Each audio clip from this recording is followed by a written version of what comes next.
My name is Margaret Holloway, and I gave every last cent I had to my son.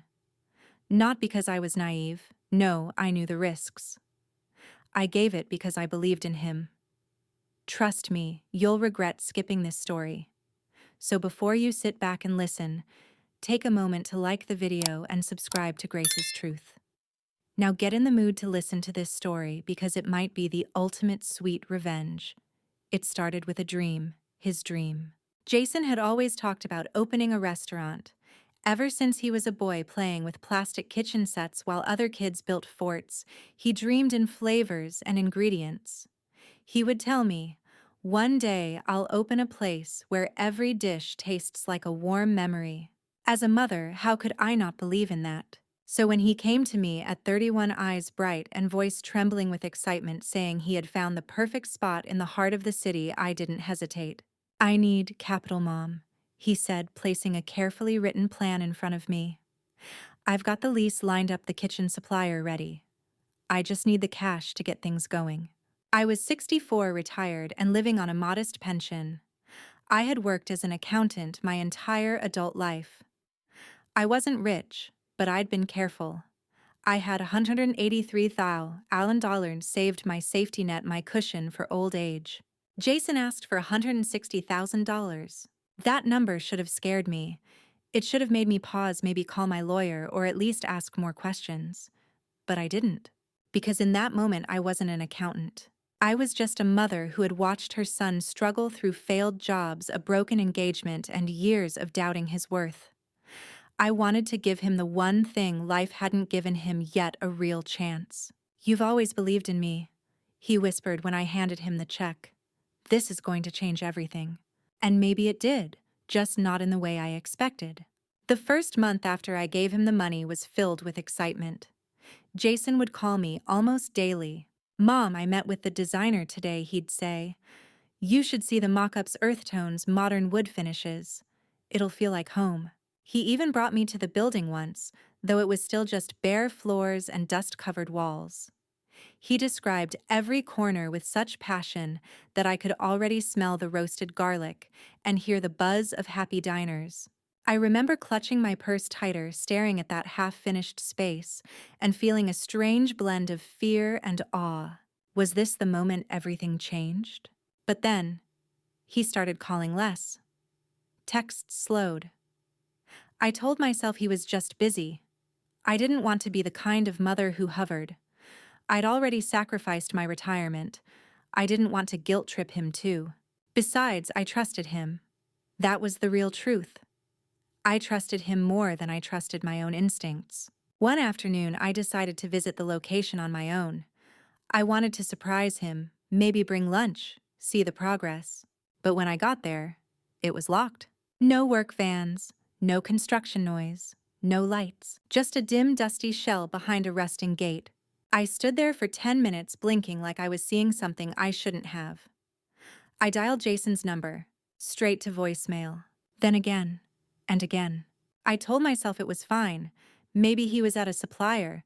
Maybe it was a temporary delay. Renovations are unpredictable. Still that night, I didn't sleep. I sat in bed with my old work laptop open, staring at the banking app where I'd wired the money. All those zeros gone in a blink. The next morning, I called him again. And again, the morning after that. Days passed. Until finally, a week later, he picked up. "Hey, Mom," he said breezily, like nothing was wrong. "What's up?" "What's up?" I repeated, forcing calm. "I went to the restaurant. It was locked." "Are you okay?" A pause. Yeah, just some scheduling issues with the contractor. Nothing big. I'll update you later, okay?" Before I could reply, he hung up. Something inside me shrank. The next day, I walked to my neighbor Lydia's place. She's a retired nurse and one of the few friends I've kept in my life. I didn't say much, just mentioned Jason's project. I think I was fishing for reassurance. Instead, she gave me a sad look and asked, "You didn't put that money in writing, did you?" That question made me feel like a fool. No, of course I hadn't. There were no contracts, no repayment plans, no signatures, just a check and a mother's trust. That night, I sat at my kitchen table and stared at the envelope where I kept all my important documents: the insurance, the will, the pension details. I opened it and added a sticky note: call lawyer, Monday. But before I could even lift the phone the next morning, Jason texted me: going dark for a few days, traveling to meet with new investors. We'll call soon. Love you. It was like watching the end of a rope slide out of your hands. You know you should have tied a knot. You know you should have held on tighter. But you didn't. You trusted. I looked at that message for a long time, and for the first time since I gave him that money, I felt something I didn't want to feel: dread. The next 3 weeks passed like a bad dream I couldn't wake from. Every morning, I would check my phone before even getting out of bed. Nothing. No messages, no missed calls, no "I'm okay, Mom." Nothing but silence. It's amazing how quickly silence turns from peace into punishment. I told myself I wasn't going to spiral, that I'd raised Jason better than this, that he must be caught up in something important. Something good. Maybe he was negotiating a big deal and didn't want to jinx it. But lies told to comfort are still lies, and I was running out of ways to protect myself from the truth. Eventually, I went back to the restaurant location, not even sure what I hoped to find: a sign of progress, a permit notice, a smiling worker who'd tell me, "He's inside, ma'am. Your son's doing great." Instead, I found an eviction notice taped to the door. Eviction. Dated 2 weeks ago. Filed for non-payment of rent. A full 2 months after I'd wired Jason $160,000. The air left my lungs like I'd been punched. I stood there on the sidewalk surrounded by city noise, clutching the cold metal gate of a dream that had already died. That was the moment I stopped hoping. The mother in me didn't die, but she finally sat down and shut up. I went home, made a cup of tea with shaking hands, and forced myself to read through my bank statements line by line. The transfer to Jason was there: large, final, irreversible. Next to it was another transaction I hadn't noticed before. 2 days later, he had wired $18,000 to a different account under a woman's name I didn't recognize. I Googled her. Her name was Tasha Lynn, 28 years old, fitness influencer, and Jason's on-again, off-again girlfriend. Her Instagram was full of beaches, smoothies, and self-love quotes. And right there on a post from last week was Jason smiling, shirtless, sunburned, holding her hand on a boat. "Taking risks together is the only way to live," the caption read. My hands began to tremble. I closed the laptop before I could throw it. I didn't cry. Not that night. I didn't even scream. I just sat in silence and watched the shadows move across my living room walls. They looked like memories I didn't want anymore. I stopped calling him after that. I blocked his number, deleted his name from my favorites. But the thing about being a mother is you can block a number, but you can't block a heartbeat. A week later, I got a call from my sister Elena. "Margaret," she said gently, "I saw something you might want to know." I sighed.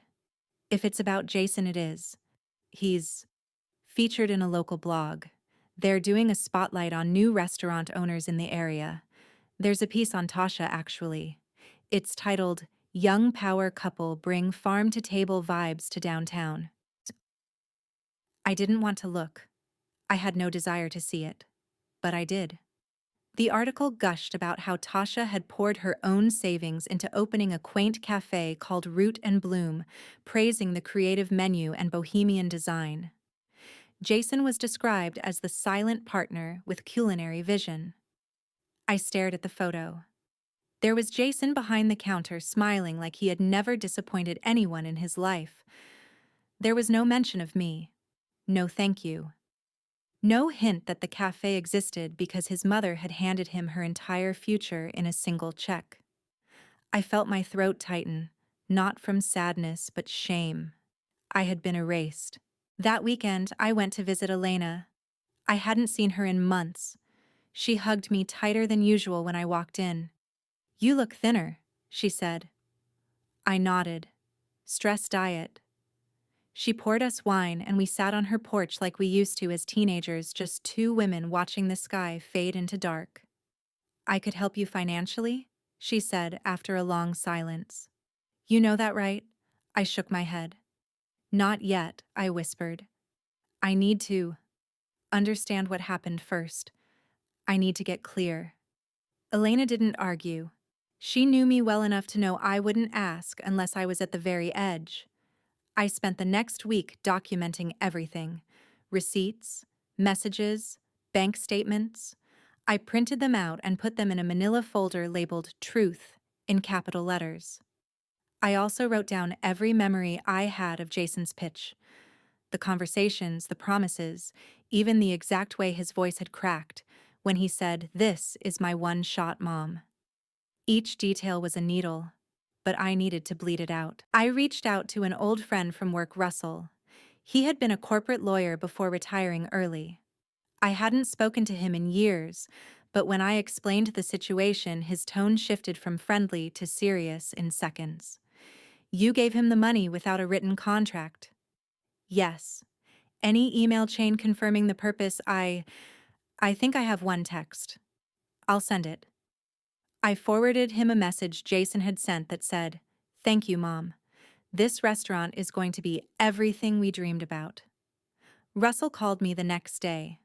Technically, we might have a case for financial deception, he said. But you need to ask yourself, what do you want out of this?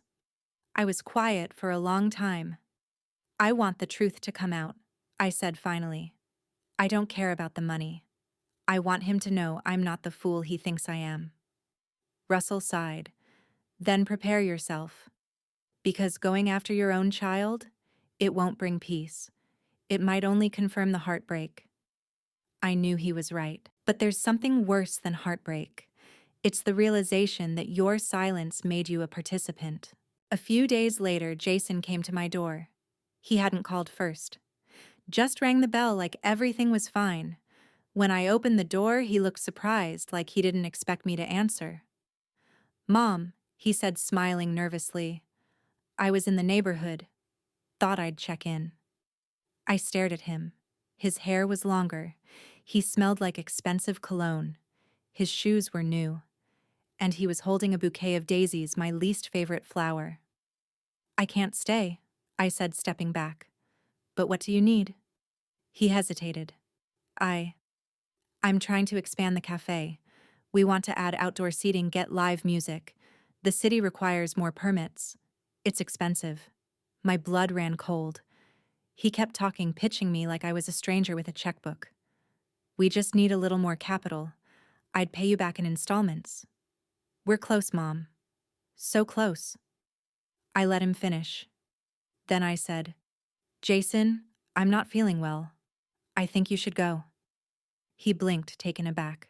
"Are you angry with me?" "I'm tired," I said simply. "That's all." He stared at me for a second longer. Then without another word, he turned and left. I stood there in the doorway long after he was gone, and for the first time since this all began, I didn't feel like his mother. I felt like a mark. And I knew if I didn't act now, I'd carry this betrayal to my grave. The next morning, I woke up to a silence that didn't feel peaceful. It felt final. I sat at the kitchen table, the sunlight cutting harsh lines across the wood, and opened the folder I had labeled Truth. I placed it beside a cup of coffee I barely touched. I had given him everything, and he had come back for more. I stared at the folder like it could somehow speak for me, take all the guilt out of my hands. But of course it couldn't. It wasn't justice. It wasn't closure. It was just paper. I took a deep breath and called Russell. "I want to do it," I said. "Whatever it takes. I want to file." There was silence on the other end, and then he replied softly, "Okay, Margaret. I'll walk you through it step by step. Filing a legal claim against your own child is not like calling the police on a stranger or confronting a thief on the street. It's grief in slow motion." The process was humiliating in ways I hadn't expected. I had to recount every dollar, every message, every conversation. I had to say things out loud like, yes, I gave the money voluntarily. No, we didn't write it down. Yes, he is my biological son. I had to admit on record that I had trusted him more than myself, that I had believed his voice over my instincts, that I had allowed love to cloud reason. Russell explained that we would be filing for civil damages under financial misrepresentation and potentially coercive misuse of funds, a murky but possible route, given the emotional manipulation involved. It wouldn't be easy. The odds weren't strong, but I didn't care anymore. I wasn't doing this to win back the money. I was doing it to win back me. Weeks passed. The paperwork was filed. Jason hadn't responded yet. I didn't reach out. I didn't warn him. If he was surprised by the letter, I wouldn't know. But I imagine he was. Then one evening, I received a message not from him, but from Tasha. Hi, Margaret. I just received something at the cafe. A legal letter. I don't really understand what it's about. But Jason is really upset. Maybe we could talk. There was no greeting, no apology, just her sleek, performative worry. I didn't reply. The next day, Jason called from a new number. I let it go to voicemail. Mom, what the hell are you doing? You're blowing things out of proportion. You're going to ruin everything. Don't do this. Let's just talk, okay? Still, I said nothing. Let him sit with that silence. Let him feel what I had felt for months. But silence doesn't mean peace. One night, I sat in my living room, unable to sleep. The air felt thick, like it was pressing against my skin. I got up, walked to the bookshelf, and pulled out an old photo album. Jason, at 4 years old, covered in flour, grinning up at me from behind a mess of cookie dough. Jason, at 12, arms slung around me, beaming at his middle school graduation. Jason, at 21, eyes heavy, hugging me after his father's funeral. How do you go from those moments to a courtroom? I pressed my hand to the photo, feeling as if touching it might somehow take me back. But the past, I realized, isn't soft. It hardens over time like cooled wax. It doesn't bend, it just breaks. And I was done breaking. The court date was set. Jason didn't appear. His lawyer filed a brief citing that familial conflict should not be escalated through legal means, and that the funds were a gift freely given. My own lawyer stood up in that quiet courtroom and spoke words I never imagined needing. We are not challenging that the funds were given. We are arguing that the money was obtained under false pretenses, that the intent from the beginning was not to use them for the stated business venture. He presented the documentation, the text messages, the social media posts, the financial trail. He showed the court how the restaurant under Jason's name never existed, how funds were transferred within days to another account, how a business was registered under Tasha's name weeks before Jason asked me for the money. It was clinical, cold, almost surgical. I didn't cry. Not then. But I watched the judge's face carefully. She looked tired, not surprised. Like she had seen too many of these stories, too many betrayals dressed up as misunderstandings. Jason never showed. Not once. At the end of the day, the judge said she would deliberate and issue a ruling within 2 weeks. We left the courtroom in silence. Russell walked me to my car.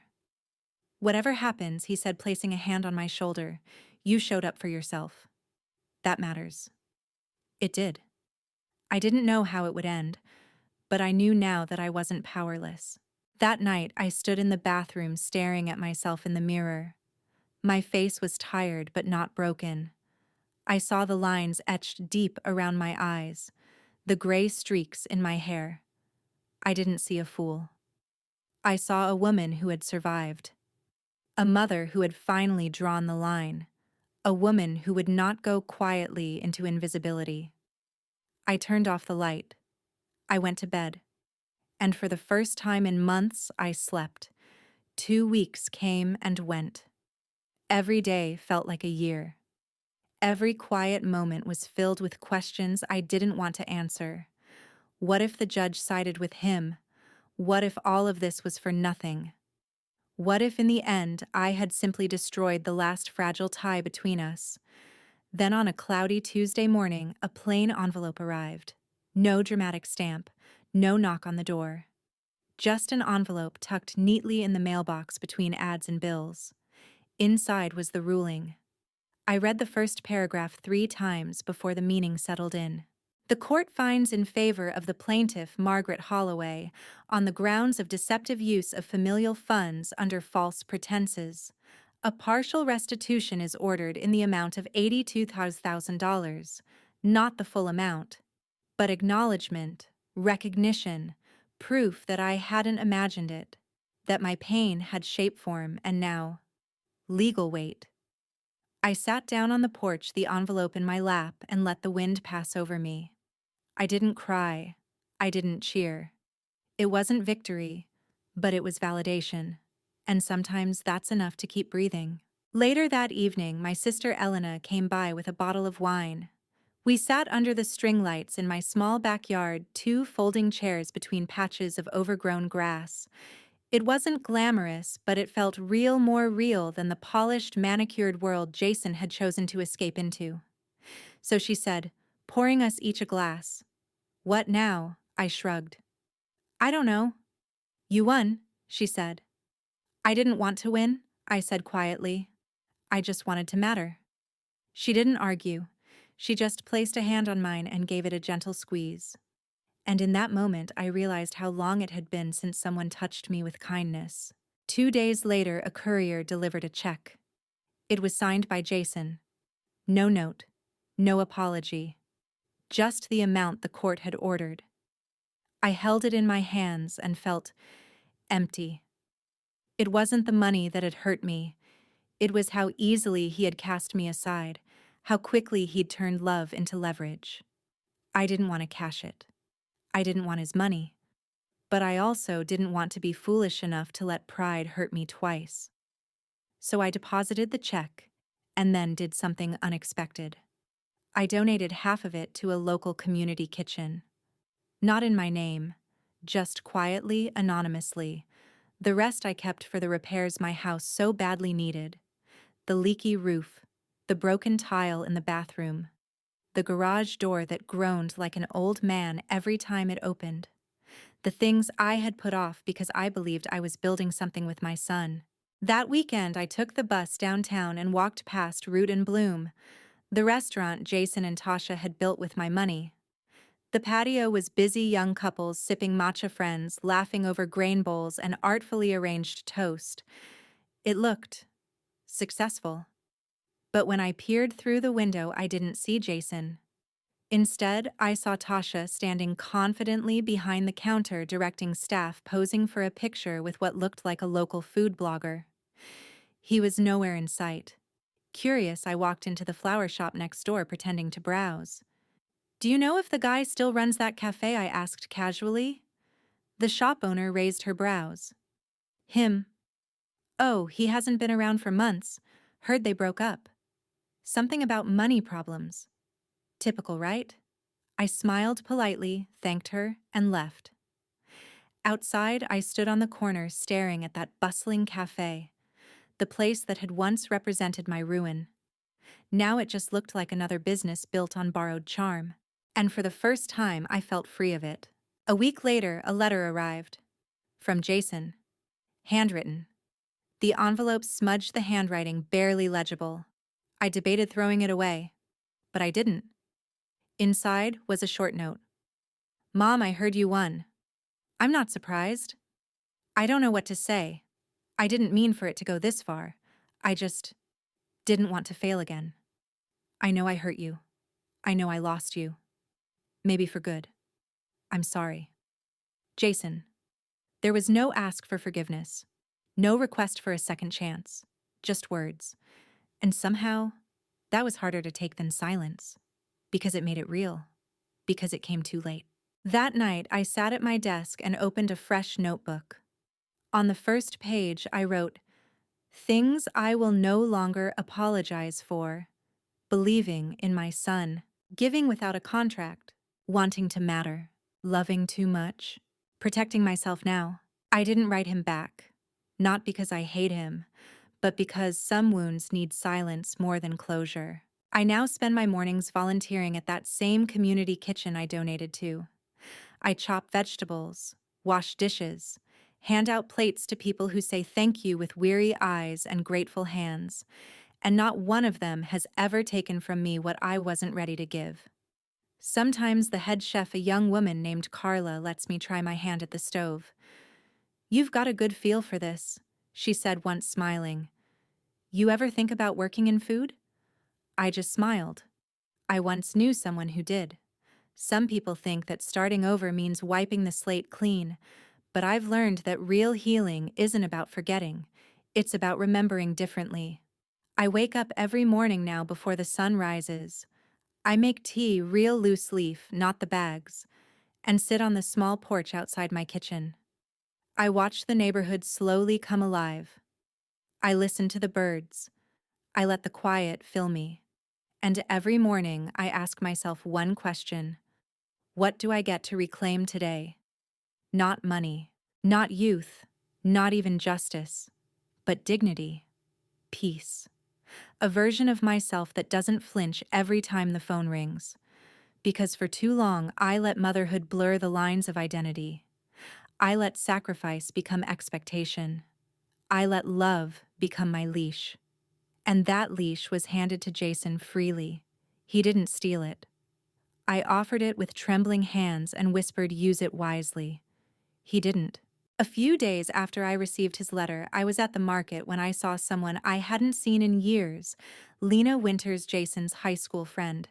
She was in her 30s now, wearing scrubs, probably on break from a nursing shift. She looked tired but kind. "Mrs. Holloway?" she said, approaching me with a bag of oranges. I turned wary but nodded. "Lena." She smiled. "It's been a while, it has." We chatted briefly, small talk really. She asked about Jason. I gave her a polite answer. "He's doing what he does." She tilted her head. "He was always a dreamer," she said. "But you always believed in him." I remember thinking how lucky he was to have that. Lucky. The word sat on my chest like a weight. Was he lucky? Or did I make it too easy for him to believe he was owed something just for being born? I said goodbye and walked home with my groceries. But that word wouldn't leave me alone. Lucky. That night, I pulled out an old journal I hadn't touched in years. The pages were yellowed, the ink fading, but my handwriting was still unmistakable, neat, deliberate, a little tight. Just like me. I flipped through entries filled with hope. Jason's college years, his first heartbreak, the years after his father passed. My handwriting got more strained after that. Shorter entries, more ellipses, more weight between the lines. And then I found one from 5 years ago. Jason called today to say he wants to leave his job. He says his boss doesn't get him. I told him to give it time to learn something from the struggle. He didn't listen. He never does. But I keep telling myself he will. Eventually. Even back then I knew. Some part of me always knew. But I kept covering that knowing with layers of belief. Not in Jason necessarily, but in the idea of him. The son I thought I was still shaping. The boy I believed could still be guided. The truth is, he stopped listening long ago. I was just too afraid to stop speaking. A week later, Elena and I went to a community lecture at the local library. It was about elder fraud and financial abuse, topics that used to feel distant. Now they felt like someone reading pages of my own diary aloud.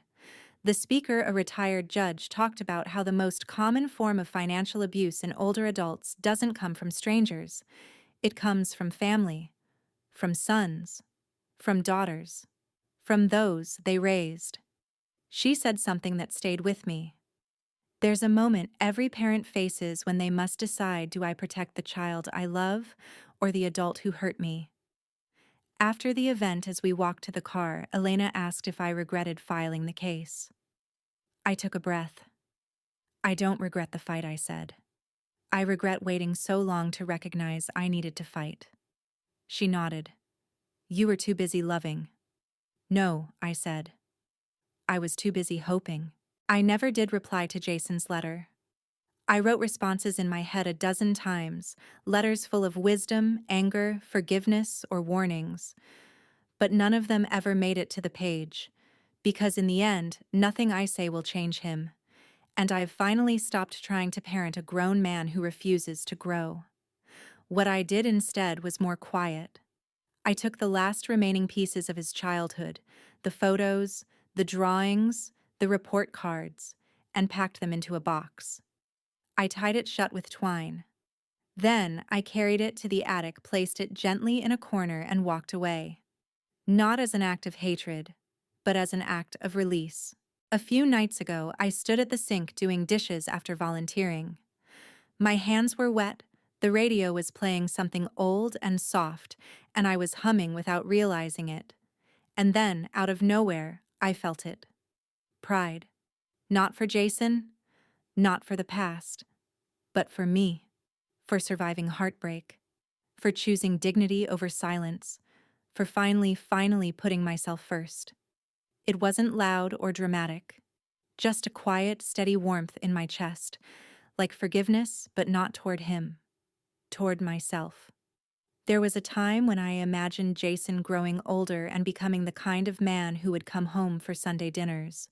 I pictured him at the head of the table, his laugh filling the room, his arm around a kind woman who loved him the way I always hoped someone would. Maybe a child or two running through the kitchen barefoot. In that dream, he would say, "Mom, none of this would have happened without you." And I'd smile, thinking the struggle was worth it. But that fantasy was just another story I told myself to make reality easier to swallow. Because the truth is, Jason wasn't the boy in that dream anymore. And maybe he never was. I hadn't seen him in person since that strange visit, the one where he asked for more money while holding a bouquet of daisies like they could erase everything he'd done. But one Thursday afternoon, as I walked out of the market carrying a bag of produce, I heard a familiar voice behind me. "Mom." I turned, and there he was. He looked different, thinner, a little drawn, the glow of new ambition gone from his face. He wore a simple shirt sleeves rolled to the elbow and no expensive watch. His hair was longer and unkempt. His hands were in his pockets. He looked like someone who had finally run out of distractions. "I didn't think you'd stop," he said.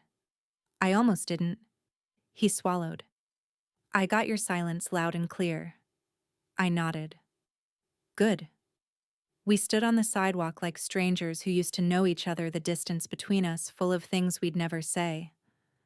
"I'm sorry," he murmured. I didn't respond. Not because I didn't want to, but because it didn't matter anymore. Things fell apart after the case, he continued. Tasha left.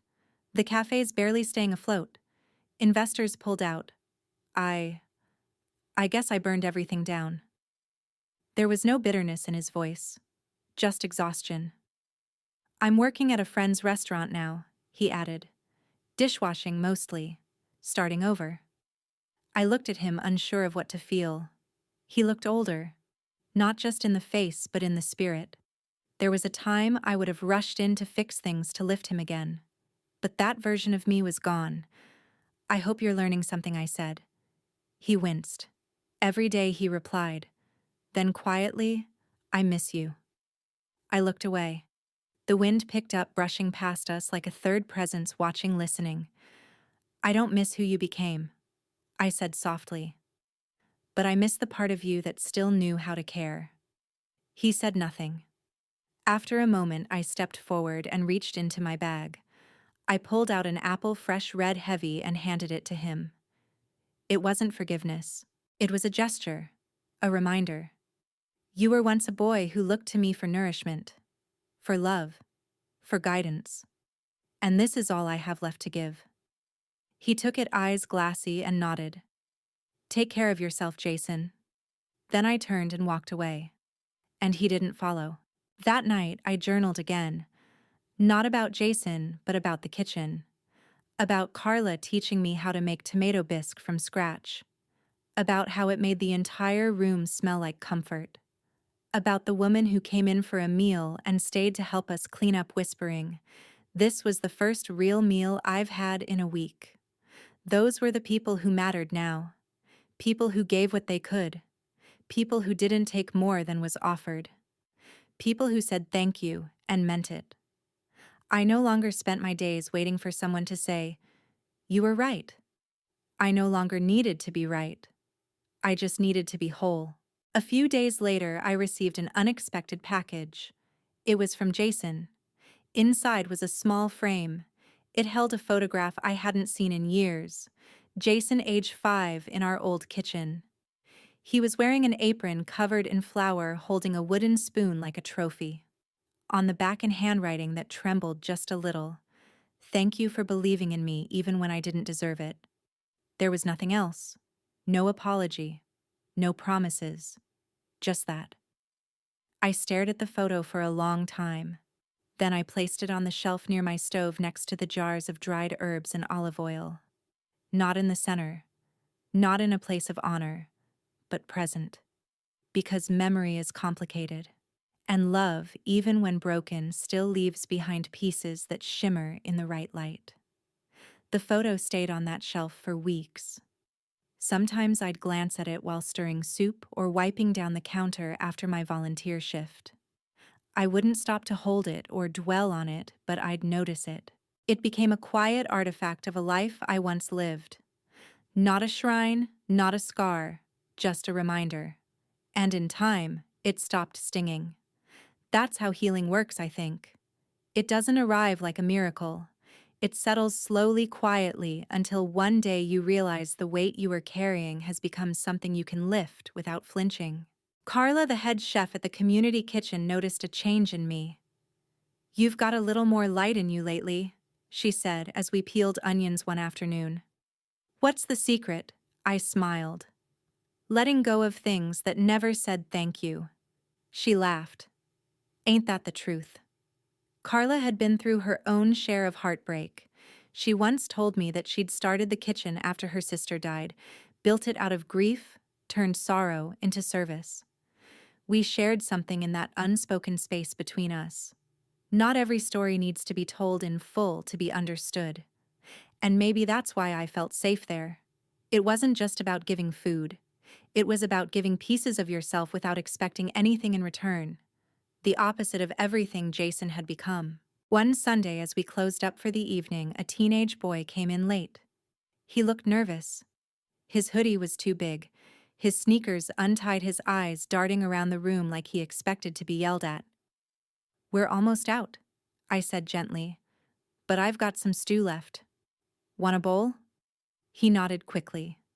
I served him the last of it and watched as he sat in the corner, spooning it quietly into his mouth like he hadn't eaten in days. When he finished, he walked up to me and mumbled, "Thanks." Then, after a pause, "You made this." "I helped," I said. "Why?" He shrugged. "Tastes like something my grandma used to make." And just like that, my heart cracked open, warm and painful all at once. That night, I wrote in my journal, "Maybe I wasn't meant to be the kind of mother who's remembered for her perfect son. Maybe I'm meant to be the kind of woman who remembers how to mother the world instead." One morning, not long after, I received another letter. This time, it was from a law firm. Jason was filing for personal bankruptcy. I stared at the paper, reading every word, tracing the cold formality of the language. It listed his debts, his failed partnerships, the liquidation of Root and Bloom. My name wasn't mentioned anywhere. I was no longer a part of his narrative. Strangely, I felt relief. Because for the first time, he was finally facing the consequences without dragging me with him. I didn't reach out. I didn't send money. I didn't even speak to Elena about it. Instead, I folded the letter, placed it in the same folder that once held every piece of our financial nightmare, and tucked it away in the back of a drawer. Then I went to the kitchen and baked banana bread for the volunteers. Life goes on. That weekend, the kitchen hosted a thank you dinner for the staff and regular helpers. It was a simple affair, folding tables dressed with paper cloth, plastic cups of lemonade, candles flickering in glass jars. Carla stood up and gave a short speech about everyone's efforts and kindness. When she mentioned my name, people clapped. I felt something stir inside me, not pride exactly, but warmth, like I'd been seen. Afterward, a woman I barely knew came up to me. "I always see you here," she said. "You remind me of my mom. The way you carry yourself. Quiet but strong." I blinked, unsure how to respond. "She passed last year," the woman added. "But when I watch you serve food, I feel a little less alone." There it was again. A thank you I didn't expect. One that wasn't tied to blood, or debt, or obligation. Just human to human. On my way home that night, I passed a street musician playing something slow and mournful on a cello. I stopped, letting the notes settle deep in my chest. There was no grand conclusion to my story. No big finale. No perfect ending. Just music in the dark. Just a woman walking home with the sound of her own steps finally feeling steady again. They say wounds fade, but scars remain. I used to think that was a metaphor for heartbreak. Now I know it's also about identity, the way trauma reshapes how you walk through the world. Quietly, carefully, as if everything you once trusted might bite again. The day after the thank you dinner at the community kitchen, I sat alone on my porch with a mug of chamomile tea. The steam rose into the crisp autumn air. The street was still. Leaves danced quietly on the sidewalk. My hands wrapped around the warmth like it was a shield from all that had gone cold inside me. I was alone, but not lonely. I hadn't heard from Jason in weeks, and part of me was grateful. The silence no longer screamed. It hummed. And in that quiet, I had found something I hadn't felt in years myself. That morning, I decided to clean out my old garage. Not out of necessity, just curiosity. Years of clutter had turned it into a dusty tomb of forgotten things. Paint cans, broken chairs, boxes of old tax files and mismatched light bulbs. But also, fragments of a life I'd left behind. Halfway through, I found a large plastic tub labeled Jason, elementary school. The handwriting was mine, firm, purposeful. The kind of penmanship you use when you still believe everything will be preserved. I sat down on an old milk crate and opened the lid. Inside were drawings, spelling tests, birthday cards, a macaroni necklace in a Ziploc bag. And at the very bottom, folded with the reverence of a sacred text, was a letter he had written me in second grade. "Dear Mom, you make the best pancakes in the world. When I grow up, I'm going to open a restaurant and call it Mom's Kitchen. I love you more than anything. Your son, Jason." I ran my fingers across the paper. The misspellings, the backward S, the sincerity. That little boy, that wide-eyed child who dreamed of honoring his mother, where had he gone? Had I loved him too much, or not enough in the right way? Had my belief in him turned into permission to betray me? I folded the letter slowly and placed it in my apron pocket. Not to throw away, but to keep. Not for hope, not for guilt, but for truth. Sometimes the most painful part of love is not losing someone. It's realizing they were never quite who you thought they were to begin with. That afternoon, I received an unexpected visitor. I was in the kitchen chopping carrots for stew when the doorbell rang. I dried my hands and walked to the front door, already feeling my chest tighten. I wasn't expecting anyone.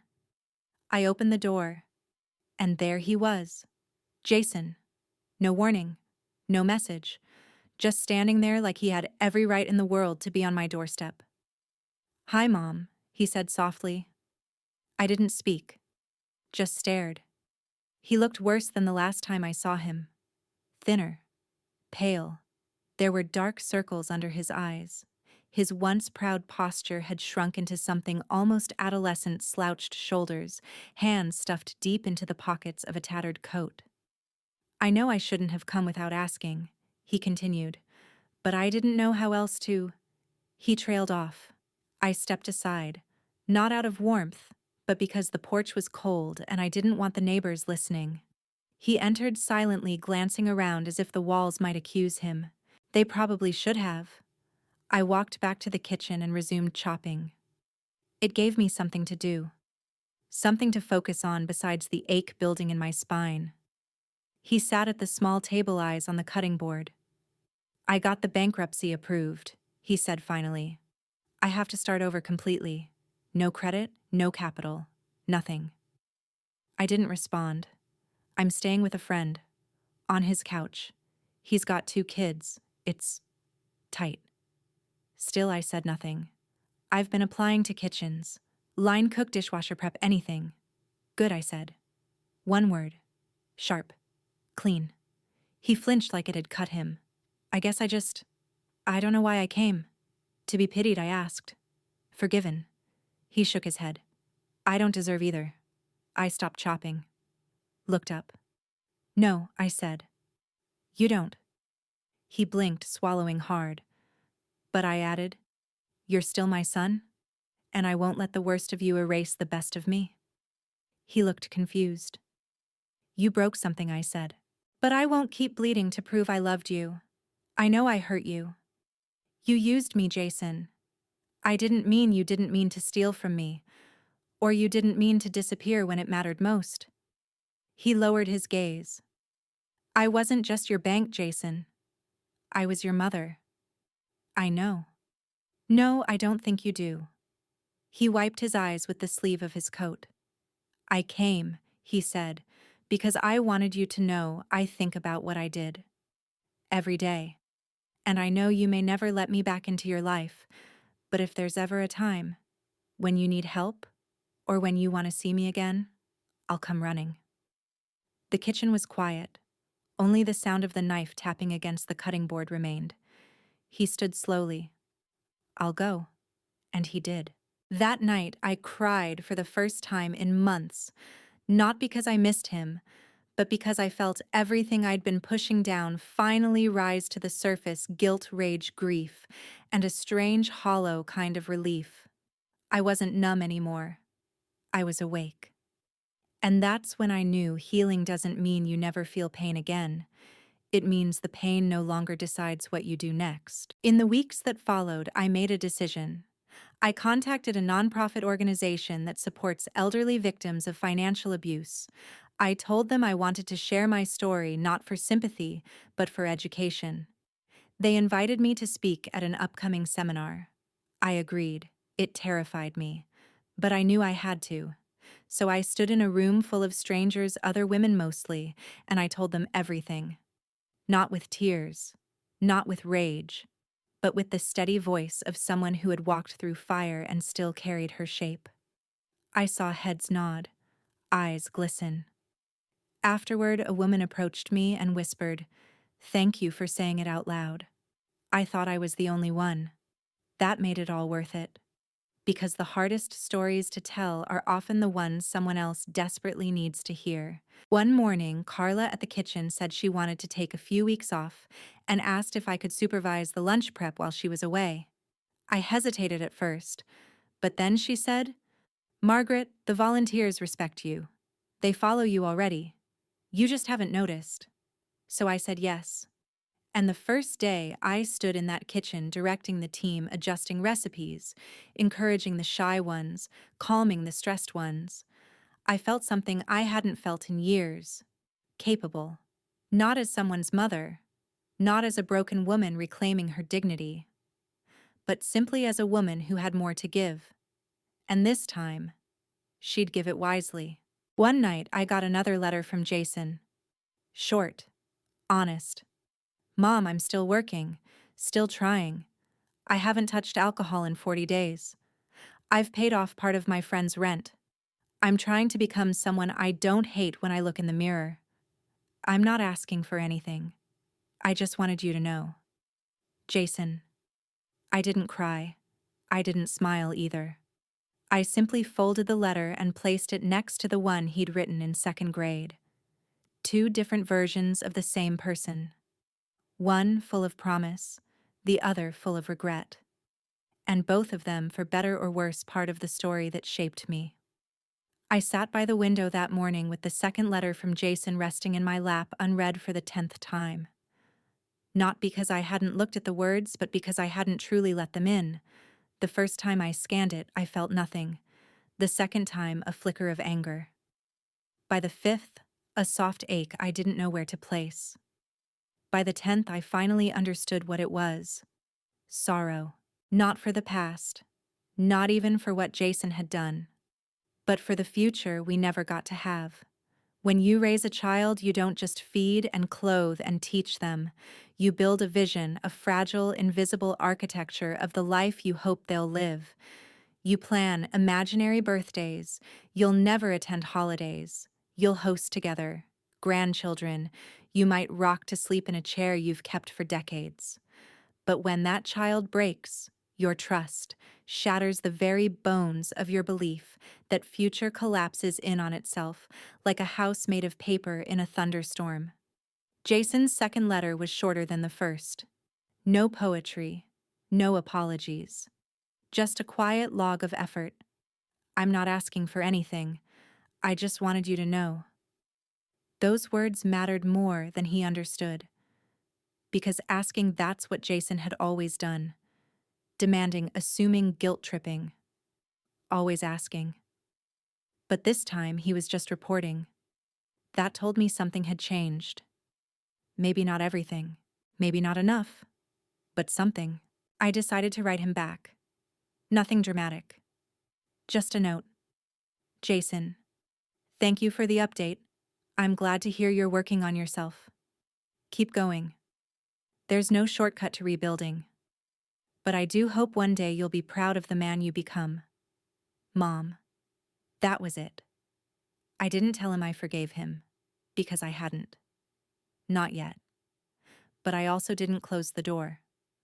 I left it open just a crack, not wide enough for excuses, but wide enough for change. At the community kitchen, I threw myself deeper into the work. Carla's temporary absence gave me a new rhythm. The volunteers relied on me. I organized schedules, coordinated donations, streamlined prep processes. People started calling me Miss Margaret, and younger volunteers, some barely out of high school, came to me for advice not just in the kitchen, but in life. One of them, a girl named Lily, reminded me of Jason when he was 17. Curious, sarcastic, overconfident, but underneath it all, vulnerable. She came in one morning with puffy eyes and a silence that stretched too long. I pulled her aside during a break. "Want to chop carrots with me?" She nodded. We didn't talk for the first 10 minutes. Just peeled, sliced, dumped into bowls. Then quietly, she whispered, "My mom kicked me out." I didn't ask why. Didn't pry. Instead, I said, "Sometimes the people we love don't know how to show up for us the way we need. That doesn't mean you don't deserve love. It means you need to stop waiting for it from the wrong place." She nodded, a tear slipping down her cheek. And in that moment, I felt something shift inside me. Maybe I couldn't save Jason, but maybe I could still use my pain to help someone else feel seen. Maybe I could mother the world one scarred heart at a time. One Saturday afternoon, I ran into Elena at the bookstore. She was picking up a novel for her book club and waved me over with her usual conspiratorial grin. "I just saw Jason," she said without ceremony, like announcing the weather. I paused. "Where downtown?" "Working at a small cafe." Looked tired, but grounded. Grounded. That word stayed with me. "He saw me too," she added. "We talked briefly. He mentioned your letter." "Oh," she nodded. "He didn't say much, just that he didn't expect it, and that it meant more than he could explain." I didn't reply. Not because I was holding back, but because I didn't know what to say. I'd never written that letter for a response. I wrote it to close a wound. Days later, a new face came to volunteer at the kitchen. A man in his 60s, broad-shouldered, quiet eyes. He introduced himself as Clark. He didn't talk much, but he worked hard, folding chairs, organizing storage, fixing the back door that had been sticking for months. After a few days, we started sharing stories over dish duty. He had been a construction foreman most of his life. Lost his wife to cancer. 2 grown children, one estranged. "I haven't heard from my daughter in years," he said one afternoon. "She says I was too hard on her growing up." He paused, looking down at the soap bubbles. Maybe she's right. I didn't try to console him. I just said, "Love is a lot of things. But timing might be the cruelest part of it." He nodded slowly. "Ain't that the truth?" We never spoke about it again. But after that day, we always worked side by side. No need for explanations, just quiet understanding. By early winter, I'd started to think less about Jason on a daily basis. Not because I no longer cared, but because caring no longer consumed me. That's when the third letter arrived. It was longer, more thoughtful. "Mom, I'm still working. I've started therapy. At first, I didn't think I needed it. Thought I could just grind my way back to being okay. But turns out there's a lot I've been running from. I'm learning to sit with things I used to numb. Shame, failure, disappointment. I don't expect you to ever forget what I did. Or even to forgive me. But if someday when you're ready you want to sit down for coffee, I'd like that. No pressure. No conditions. Just 2 people learning how to see each other again. Jason." I read it twice, and then a third time. This time, something inside me trembled, because that letter didn't sound like the son who had asked for money, lied to my face, and vanished.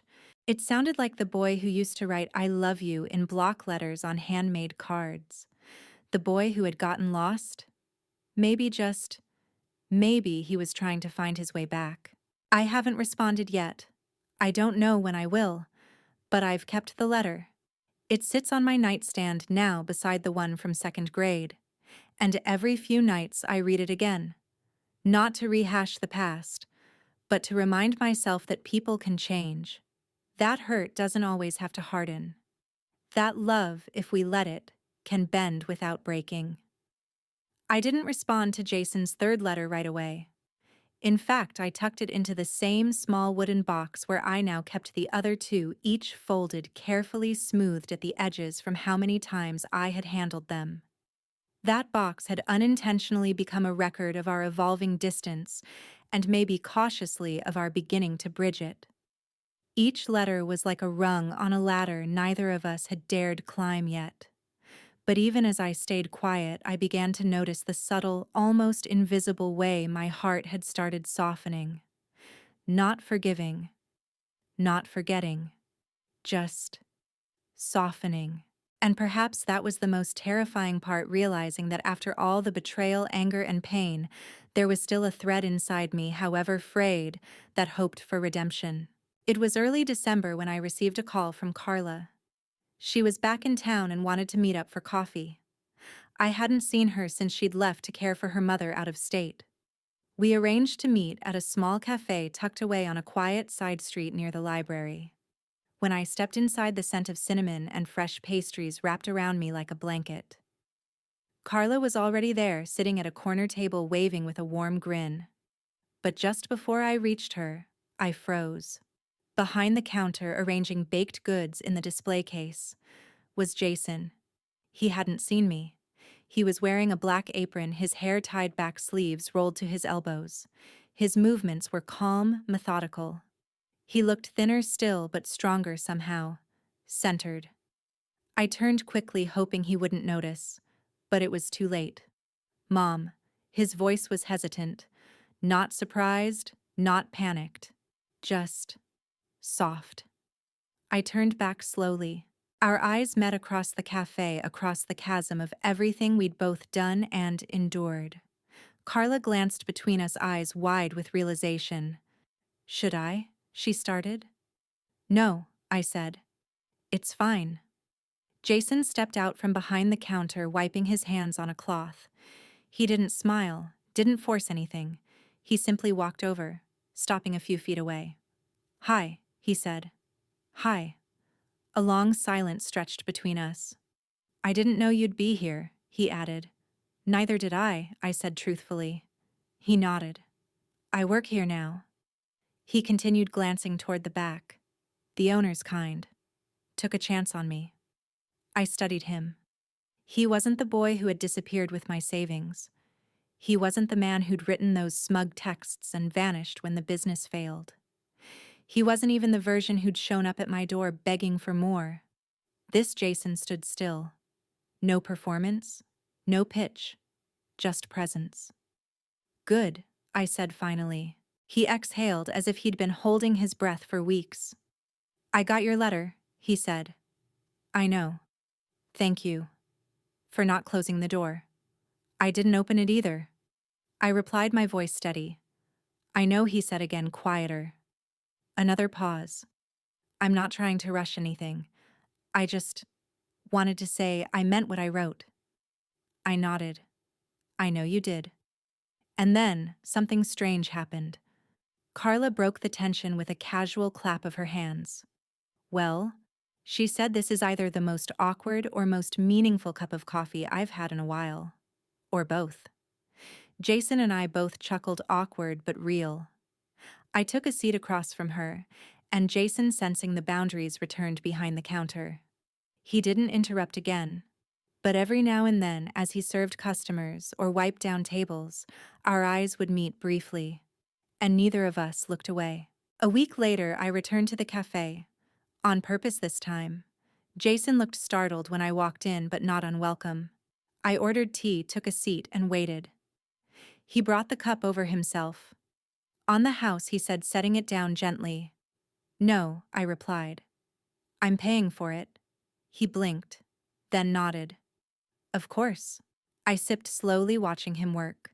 The cafe was calm, mostly older patrons reading newspapers or typing on laptops. There was a peace to the space that surprised me. Eventually, when the rush died down, Jason sat across from me for a few minutes during his break. I've been thinking, I said. About the house. He froze slightly. I'm not giving it to you, I clarified. He shook his head quickly. I'm not asking. But when I die, you'll probably inherit it. Unless I change my will. I don't expect anything, Mom. Truly. I know, I said. But I've started thinking about where my things go. Who I trust. Who deserves to carry pieces of my life forward. He looked down, then up. I want to be someone you could trust again one day, he said. I want that too, I admitted. But I'm not there yet. I understand. And I don't owe you trust, I added. You'll have to earn it. Slowly, quietly, with consistency, not words. I will, he said. Or at least I'll try. The weeks that followed were strange in the most delicate way. Jason didn't call. He didn't text. He didn't send more letters. He just showed up, not in my life, but in the world. He worked. He stayed clean. He paid his debts. I saw him occasionally in the cafe or around the neighborhood. Sometimes we waved. Once or twice we spoke. Never for long. But every time I looked at him, I saw less of the boy who broke me, and more of the man trying to rebuild himself from the rubble. Then came the night I found an envelope on my doorstep. Not from Jason. From Lily, the young volunteer from the kitchen. Inside was a simple handwritten card. Miss Margaret. Thank you for being the first adult who made me feel like I wasn't broken. Your words that day saved me in ways you'll never know. I got accepted into culinary school. Starting in the fall. I hope one day I can do for someone else what you did for me. Love, Lily.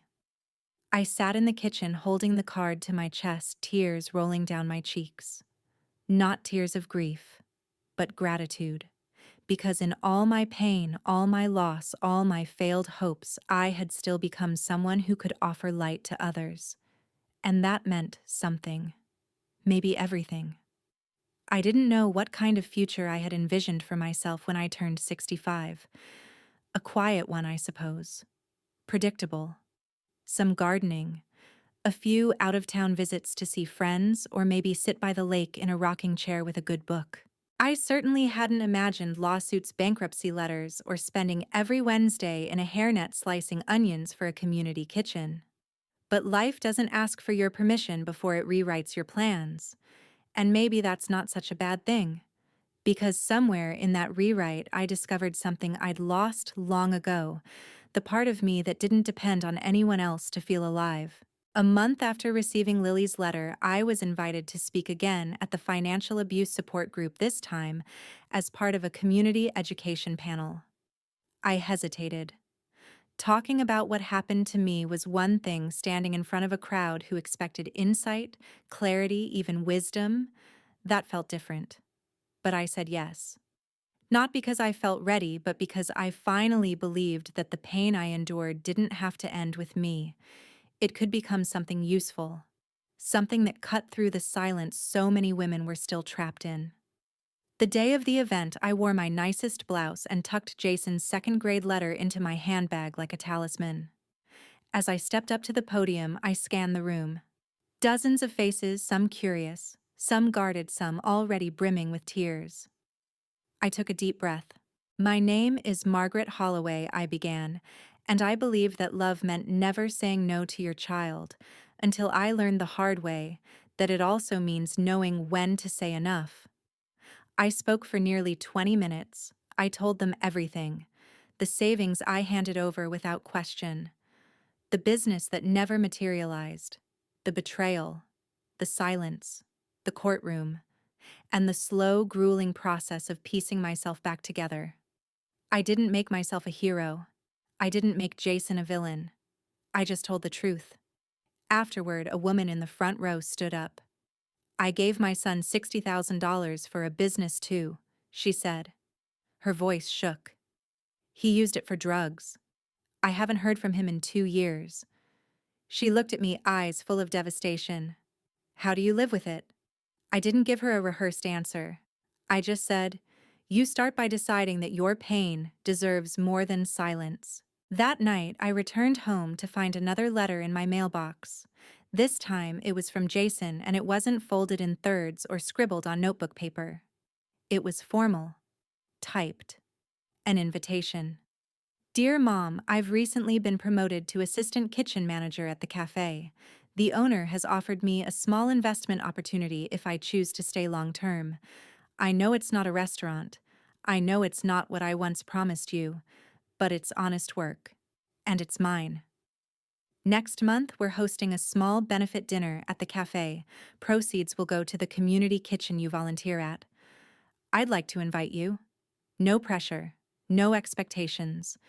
If you'd rather not come, I understand. But if you do, I'll be there. Not as the boy who took from you, but as a man trying to give something back. Jason." I read the letter twice, then again under the kitchen light. I wasn't sure how I felt. Proud, nervous, suspicious. All of it, probably. But the part that stuck with me was this: not as the boy who took from you, but as a man trying to give something back. There was a humility there I hadn't seen in years. And something even rarer in Jason: restraint. He wasn't asking for forgiveness.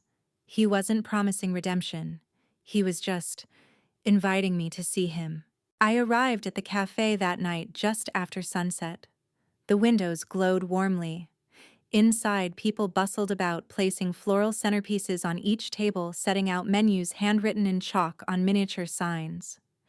At the front was a banner: "Benefit dinner for those who feed souls." I stepped inside slowly. Jason spotted me almost immediately. He didn't rush over. He didn't wave theatrically. He walked toward me at a calm, respectful pace, his expression unreadable but open. "Thank you for coming," he said. I nodded. "You did all this." "Not alone," he said, "but I organized most of it. I'm surprised." "I'm not," he said. "Not anymore." He offered me a seat at the back by the kitchen window, where I could see everything but still have space. Throughout the evening, I watched him work. Not perform. Work.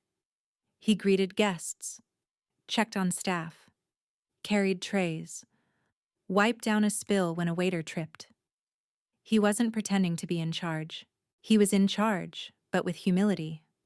Near the end of the night, he brought me a slice of honey cake. You used to make this, he said. With cinnamon. I remember, I said softly.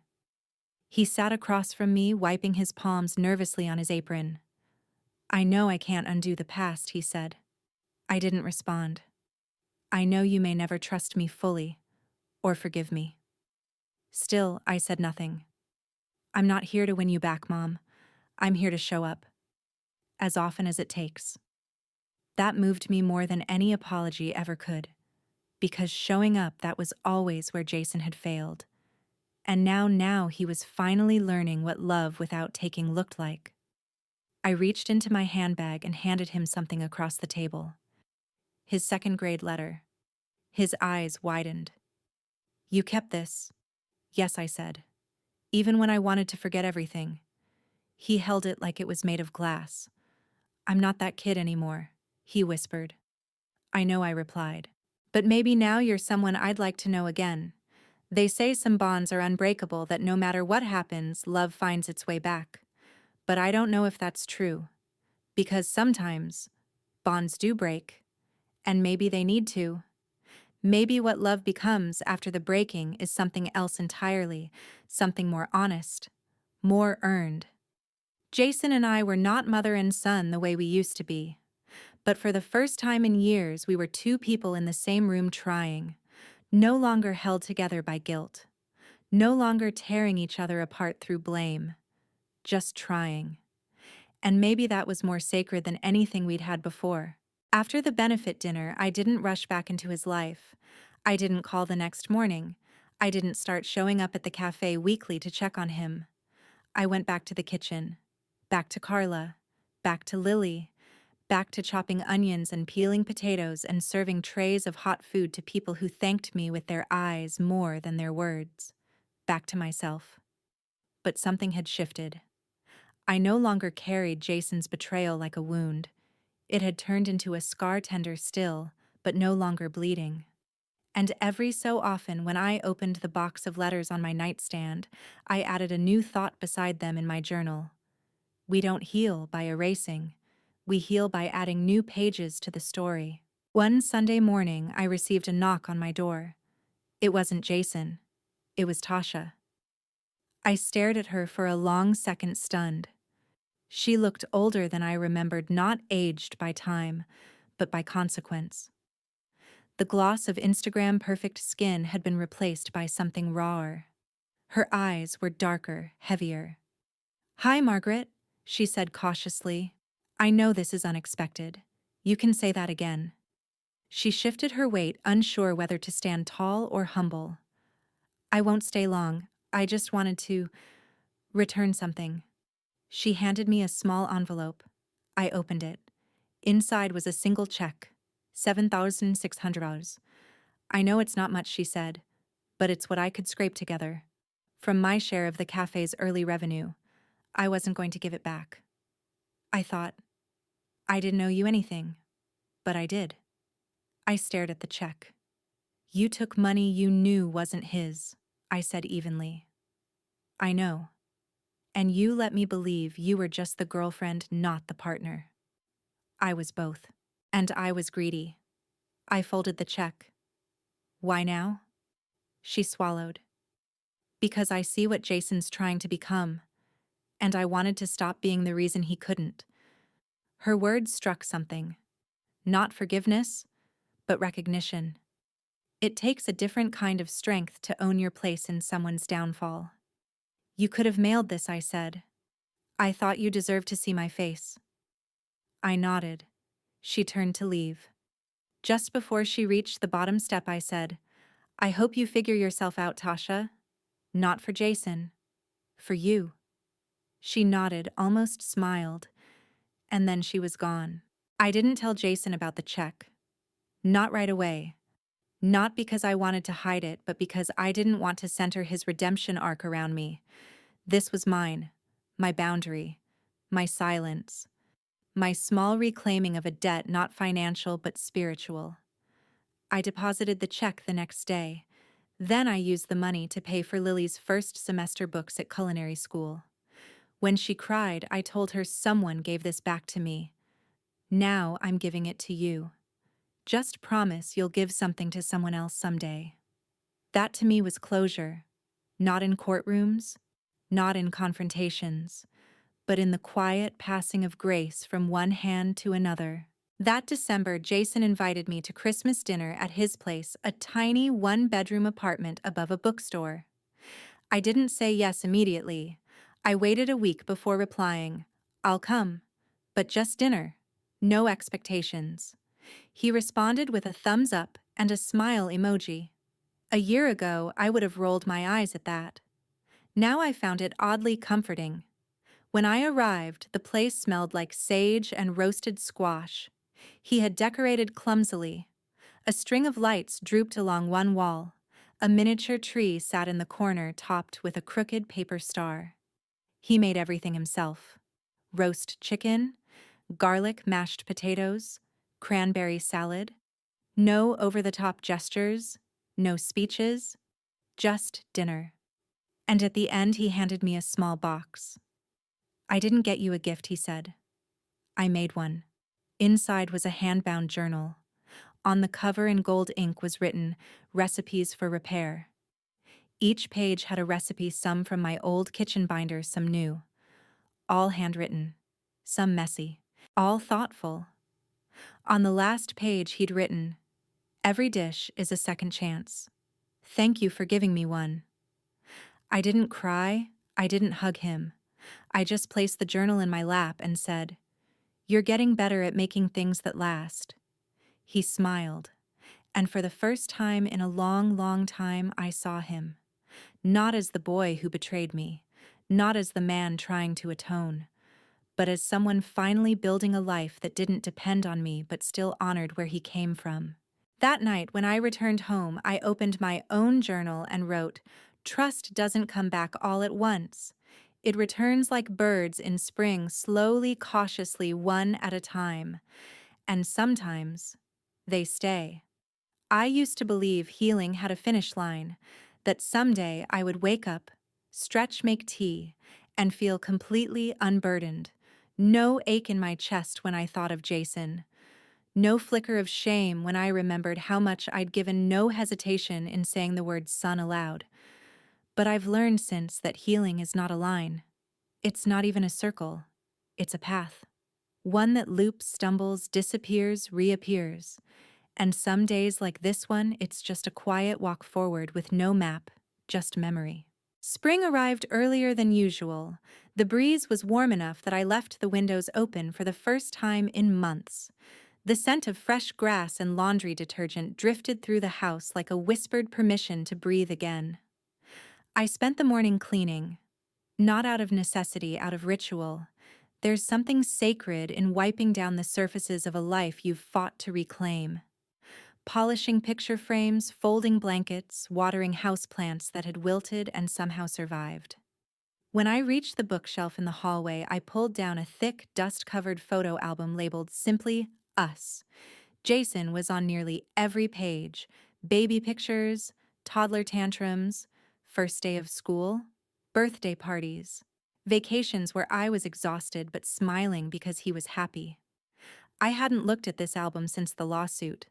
Back then, every photo felt like a betrayal, a lie, a record of the love I'd poured into someone who didn't know how to hold it.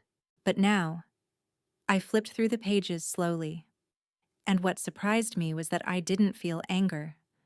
I felt grief, yes, but also a soft kind of pride, because those moments had been real. They weren't erased by what came later. They didn't vanish just because they were followed by pain. Jason had been a boy once full of laughter and questions and bad knock-knock jokes, and I had loved him deeply.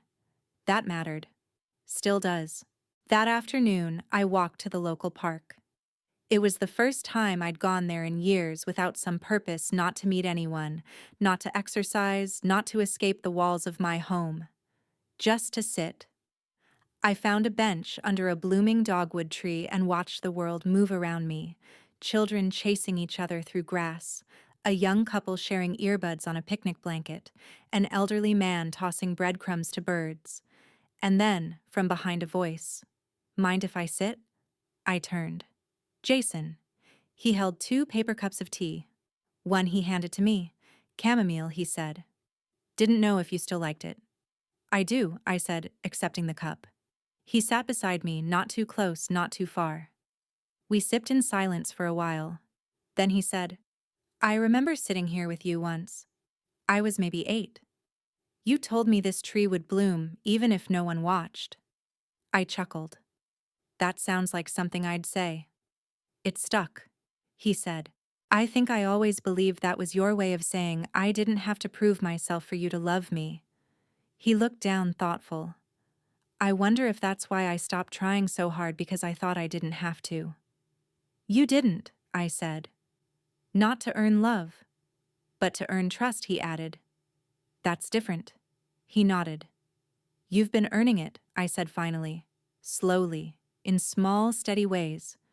He looked up. Have I? Yes, I said. But I'm not handing it all back. Not because I don't love you, but because it's not mine to give anymore. He looked confused. Trust isn't a gift, I said. It's a structure you build. You're building it now. Piece by piece. Jason was quiet for a long time. Then he said, I'm okay with that. Later, he walked me home. Not like a son bringing his mother back from errands, but like a friend who didn't want a conversation to end too soon. At my front gate, he paused. I've been thinking about starting something small, he said. Not a restaurant. Not another big dream. Just a small catering company. For nonprofits, community events, people who usually can't afford it. I raised an eyebrow. That's ambitious. I want it to be honest, he said. Nothing flashy. Just real food. Real service. I studied his face. He wasn't pitching. He was dreaming, but with both feet planted on the ground. I'm not asking for money, he added quickly. Not even advice. I just wanted to tell you. I smiled. I appreciate that. He turned to go, then hesitated. Would you come by sometime? If I ever get it off the ground, I looked at him. Not the boy. Not the memory. But the man. I might, I said. If the food's good. He grinned. It will be. That night, I sat on my porch long after the sun went down. I thought about all the ways I had carried Jason's failures like they were mine. As if his choices were a reflection of my parenting, my worth, my womanhood. But the truth is, you can love someone deeply and still be devastated by them. You can pour yourself into someone and still have them walk away with the cup half full. That doesn't make you a failure. It just makes you a mother. I opened the small wooden box again. This time, I added a 4th letter. My own. Jason. For a long time, I thought the story of us ended with what you did. But maybe it just changed shape. Maybe the ending I thought I had wasn't the ending at all, just a harsh chapter. I don't know what comes next. I still have days where I feel that old wound tug at me like a loose stitch. But I also have days where I see you now, not the boy I raised, but the man you're becoming, and I feel something I didn't think I could anymore. Hope. Not blind, not desperate, just quiet hope. Keep building. Keep showing up. And if the time ever comes when you need me, not for money, not for rescue, but for presence, I'll try to be there. Mom. I didn't give him the letter. I didn't need to. Because some things don't have to be said aloud to be understood. It was late spring when the past came knocking again. Not Jason this time, not a letter or a phone call. It was an article. A short feature tucked into the local paper's community section. I was sipping tea on the porch when Carla called and said, "You might want to read today's issue." Curious, I walked down to the corner store and picked up a copy. There, on page 6, beneath the headline, "Second Chances Served Hot Local Chef's Redemption Story," was a photo of Jason. He stood in front of a modest food truck, arms crossed, apron dusted with flour, smiling with something I hadn't seen in years. Not charm, not confidence, but contentment. The article told the story how after a long personal downfall, Jason Holloway had begun a catering business from scratch. offering affordable, healthy meals to local shelters, schools, and nonprofits. It wasn't flashy. It wasn't profitable yet. But it was honest. He was doing it on his own. No silent partners, no borrowed dreams, no shortcuts. At the end of the article, he was quoted saying, "I lost a lot by trying to prove myself. Now I'm just trying to feed people. Maybe that's enough." I sat in the park later that day rereading the article under the shade of a tree, tears in my eyes. Not because I was proud, though I was. Not because I'd been right, though in some ways I had. But because Jason had finally stopped chasing redemption like it was a prize and started living it instead. And it didn't come through money or success. It came through work, through service, through consistency. I didn't reach out right away. I let a week pass, and then I visited the truck. It was parked behind a community center next to a field where children were kicking a half-flat soccer ball. The menu was handwritten in dry erase marker: lentil stew, roasted vegetable sandwiches, apple crisp. I stood at the back of the short line, watched as Jason greeted each customer with the same grounded energy. No one there knew who I was. And that was the first time I realized something else: he wasn't performing for me anymore. He didn't know I'd read the article, didn't know I'd show up. He was just doing the work. When I finally reached the window, he looked up, startled but not shaken. "Mom," he said. "Hi." I smiled. "One sandwich, and the apple crisp." He nodded. "Coming right up." He didn't ask why I was there. Didn't rush to fill the silence with apologies or explanations. He just made my food, wrapped it carefully, and handed it over. I paid full price. Then I stepped aside, sat on a bench nearby, and ate in the warm sun while he continued to serve others. And something strange happened. I felt peace. Not the manufactured kind that comes from forced forgiveness or toxic optimism. Real peace. The kind that whispers, "This chapter is closing." And it's closing gently. That evening, I returned home and took out the photo album again. I flipped past the birthdays, the vacations, the awkward school portraits, and I added a new photo printed from the article. Jason in front of the food truck. I labeled it, not with a date, but with a phrase where the rebuilding began. Days later, I received another letter. The last one I would ever need. It wasn't long.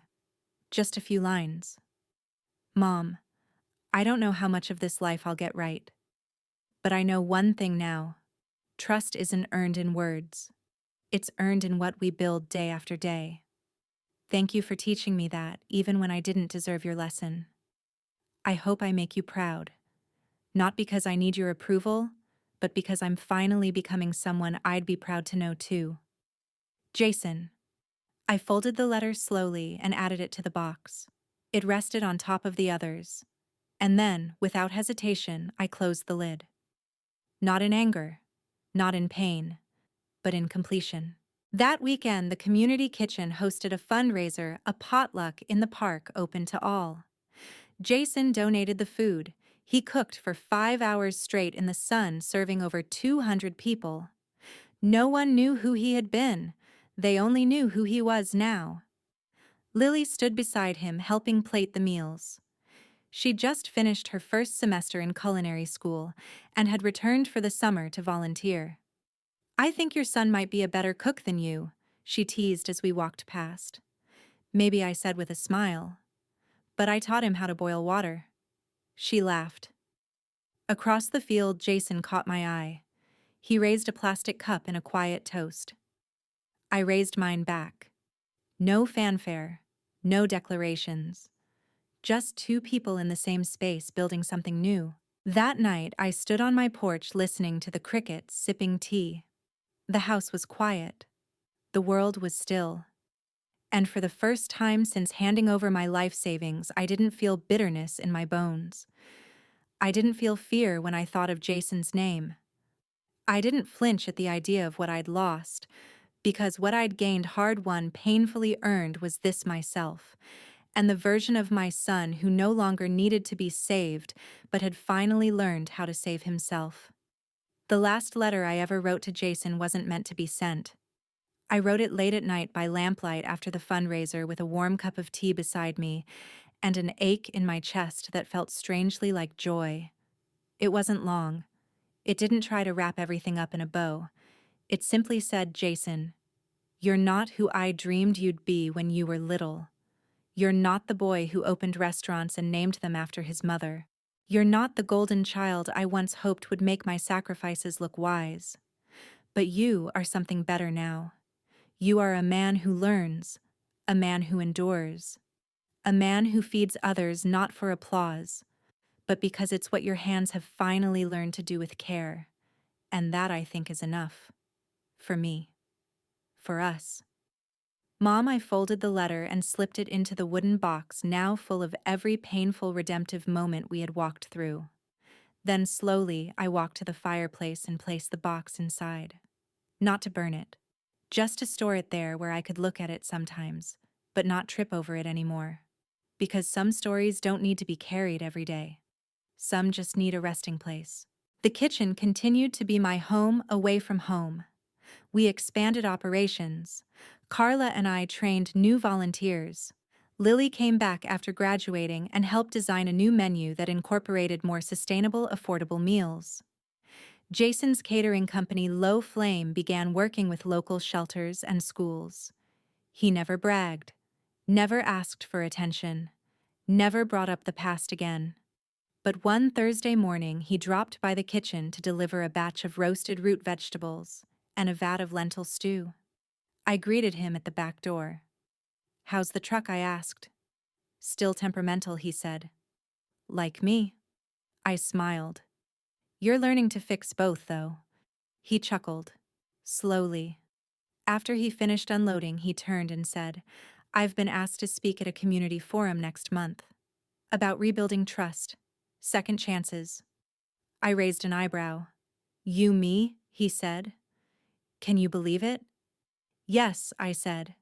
"I can now." He looked at me, then really looked, and I saw something I hadn't seen since he was a boy. Awe. Not the kind children have for parents who can do no wrong, but the kind adults have for people they finally understand. "I wouldn't be here," he said, "if you hadn't drawn the line when you did." Drawing the line, I replied, was the only way I remembered where I ended and you began. He nodded, then reached into his jacket and pulled out a small envelope. Inside was a check. $3,000. Back payment, he said. "A little at a time. I'm going to repay all of it." I looked at the check, then at him. "You don't have to." "I know," he said. "But I want to."